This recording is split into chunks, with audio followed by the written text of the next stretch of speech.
আপনারা কি জানেন মা কালীর গলায় এই নরমুণ্ডের মালা শুধুই কি ভয়ের প্রতীক, নাকি এর পেছনে আছে কোনো গভীর রহস্য? এই মালা শুধু মরা মাথার খুলি নয়, বরঞ্চ এটি হলো অহংকার, ক্রোধ, লালসা এবং মোহের মতো অশুভ শক্তির প্রতীক। এই মুণ্ডগুলি সেই খারাপ এবং অন্ধকারকে চিহ্নিত করে যা আত্মার সাথে যুক্ত। পৌরাণিক কথায় বলা আছে, মা কালী যখন রাক্ষসদের মেরেছিল তখন তিনি তাদের কাটা মাথা দিয়ে এই মালা বানিয়েছিল, যা দেখায় খারাপ অন্ধকার যতই বড় হোক না কেন, সত্যি ও শক্তি এর বিনাশ করবেই।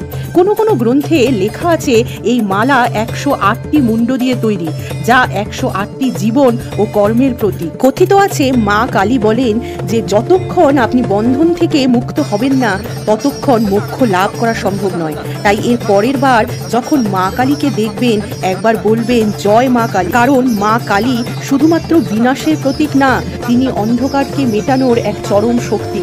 বলুন জয় মা কালী।